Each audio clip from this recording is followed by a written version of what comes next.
Let's say you've got 7 movies to teach 18 to 20-year-olds, only 7. Which 7 do you choose to teach them more about film and film appreciation? This is the conundrum I face every time I teach a class on film appreciation, and 7 movies isn't very many, so you should pause the video, make your list, and then compare it to what list I'm going to give you coming up after this.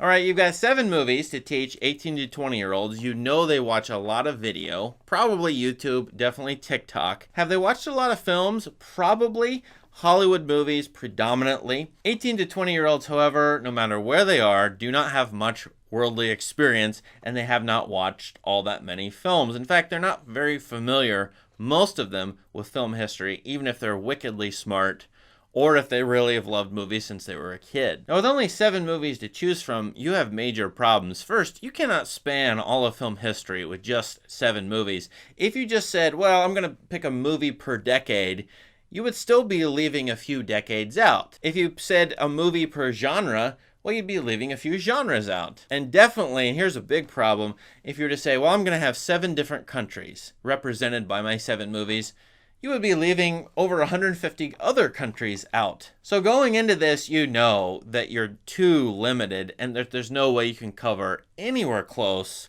to everything. In fact, you can only cover 1% of everything in movie history. So you ought to have good reasons why, I think, to choose the 7 movies that you do.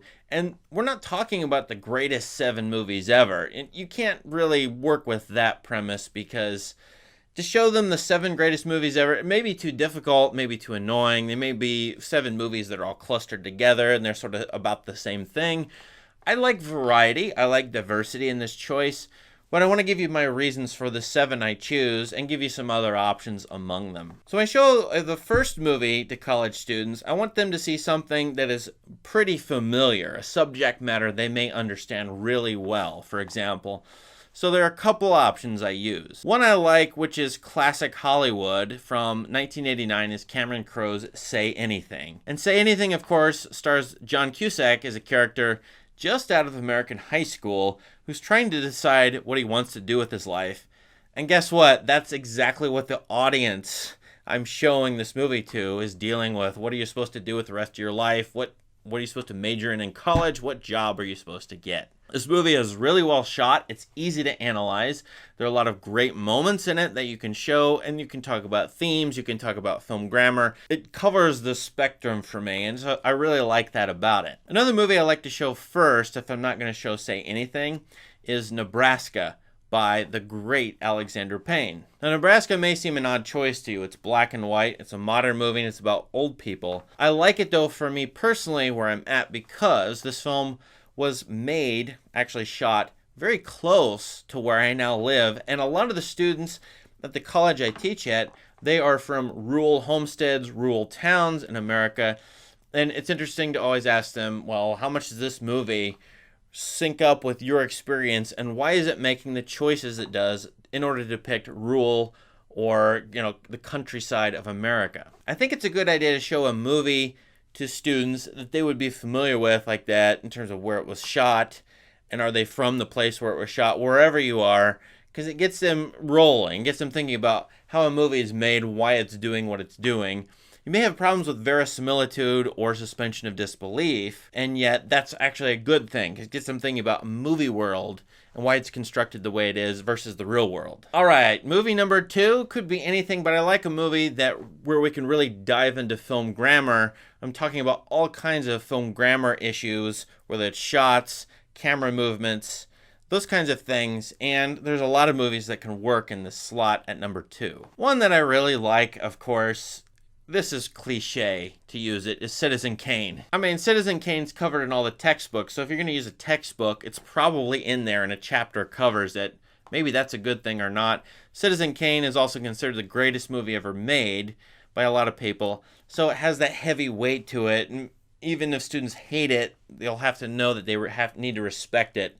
And you can ask questions, well, why is this called the #1 movie ever made or the greatest ever made? I actually think Citizen Kane has a lot of great topical issues, modern 21st century issues, like media manipulation, for example, like the abuse of females or the use of them in various ways by Kane, which I don't want to give away the movie here. And then the rags to riches story, so-called, the American dream, those kinds of things are in this movie. Another one that I like, but I think is very hard to understand, is Rashman by Kurosawa. Absolutely great, amazing movie.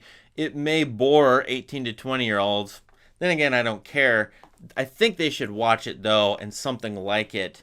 A great classic movie that influenced everything after it. So Citizen Kane or Rashman work, I think, pretty well. Slot number 3 may go to a genre picture, and the one I really like to show is Stagecoach by John Ford. What I like about Stagecoach is students actually kind of like it.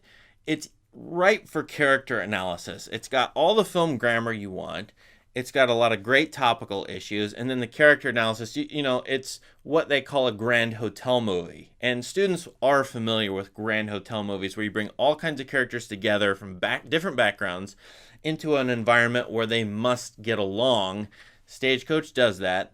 And then you can analyze each character and what the movie is trying to say when it blends those characters together. Thus, you get into ideological and political analysis, at least a little bit, with this movie. Another one to show, and actually my students have liked it, laughed at it, which shocked me, is The Searchers, also by John Ford. With Stagecoach and The Searchers, you get the classic Hollywood Western, highly influential, not as much in play anymore these days, although the students circa 2021, they may have played the video game Red Dead Redemption 2, or Red Dead Redemption, of course, and that may get them into these movies. But the Western's a classic genre. Probably like Rashman and Citizen Kane, they should know it. Now the 4th movie, and now I feel like I'm repeating myself too much, so maybe I'll switch it up to something wild and completely different, but I really want them to see a silent movie. Most of them, very few of them, in fact, watch black and white movies, let alone silent movies.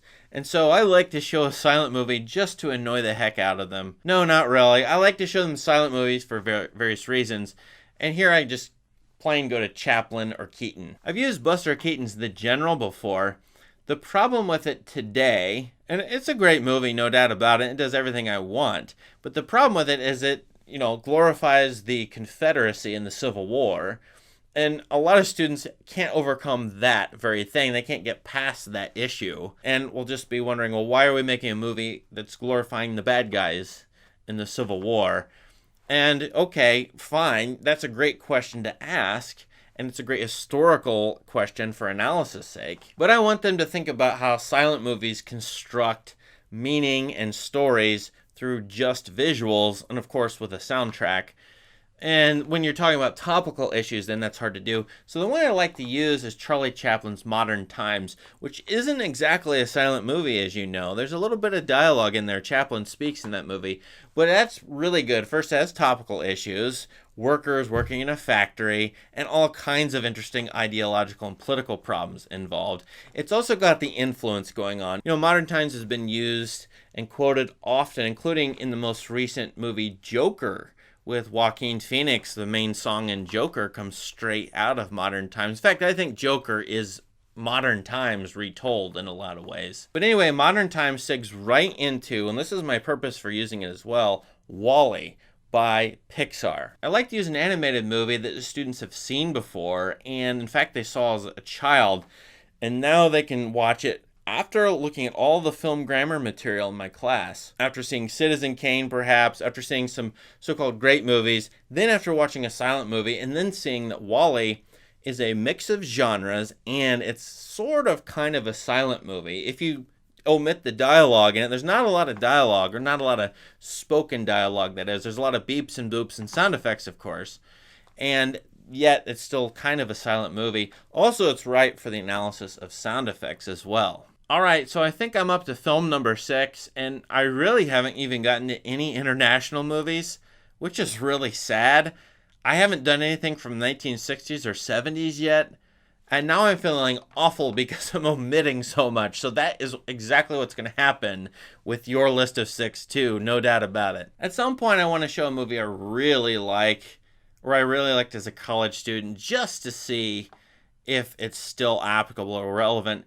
I like The Thin Red Line by Terrence Malick. It is definitely a different movie for these students. A ton of voiceover. The plot is not easy to follow. It's got a lot of weird questions like why are there so many star cameos, but the focus of the movie is on minor actors at the time who are not famous. And a lot of interesting Hollywood or movie sorts of questions like that. An expressionist film like The Thin Red Line maybe should go to somebody like Antonioni, for example, or the French New Wave. That might be particularly difficult depending on where you're teaching. I think in most teaching situations it would be. For example, show a Godard movie to them and let them get really mad at you.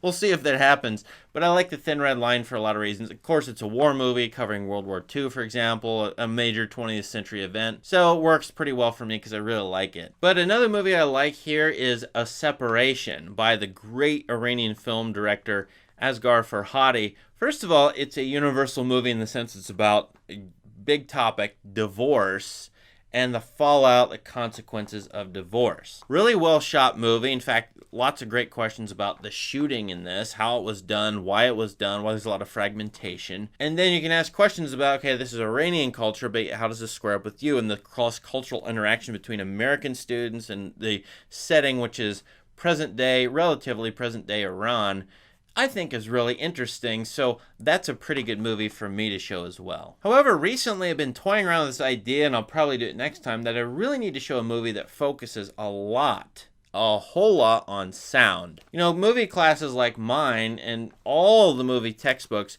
over-focus or tend to focus so much on visuals, also on storytelling, script, and meaning of stories. And sometimes we ignore or don't talk much about sound and sound effects. And yet, as you know, movies have to have sound. I mean, not that they have to have it, but sound creates so much meaning. It creates atmosphere. Both sound effects and music are so important, and a movie's feel can change completely if the soundtrack is changed. So a movie I'm toying around with showing is Sound of Metal. This is a recent movie that features a rock star who becomes near deaf very quickly, and from his point of view you get to hear supposedly what it's like to lose your hearing. There are lots of great movies with lots of great scores and sound effects. If I were getting really adventurous, Kwaidan by the great Kobayashi would be a good one here. The sound is amazing. Or 2001: A Space Odyssey. Kubrick is amazing with sound and sound effects, so those could work as well. Now, last but not least, I'm at number 7 here.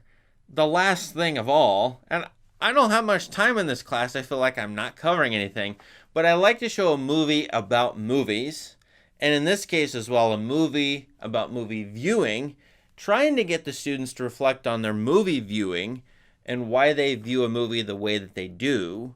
And that movie for me is The Purple Rose of Cairo by Woody Allen. In this movie, it's not a spoiler alert, a character in a movie comes out of the movie into the real world within the movie and interacts with a real world character, and thus you have a movie world interacting with a real world, just as our reality interacts with movies. So this movie is doing some meta analysis and meta things with that concept. It's a really good, well-written comedy. It's very well done and thoughtful on how movies impact and influence us, why we view movies, all the reasons why we might view movies, whether we are deficient in our movie viewing, and how else we can watch movies other than just to be merely entertained. These topics are great, I think, to explore. If you're not going to use this movie, there's another one I think is really good with this too. It's Rear Window. But it doesn't involve the character Scotty, played by Jimmy Stewart, looking across the way at all kinds of apartment windows and hoping and wishing for what's happening inside them, and they're like little movie screens. Go check out my video on Rear Window, which talks a little bit about how this is a movie about watching movies. And if you can open that up, it could work in a classroom.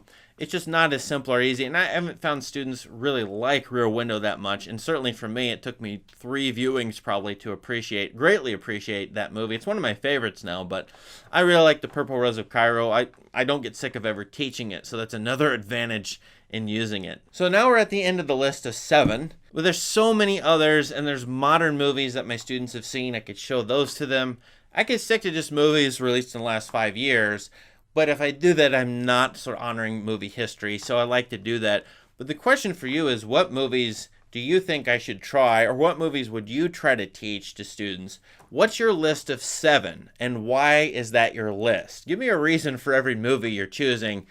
I'd be really interested in it, especially if you're a teacher and you sort of know this age range of, say, 15-year-olds to 22-year-olds. That would be helpful for all of us asking the question, well, what should I teach in a film appreciation class? I know that there's a few of you teachers out there, so let us know what your list is. Thanks for watching. Please subscribe to this channel for more great content. Have a great day.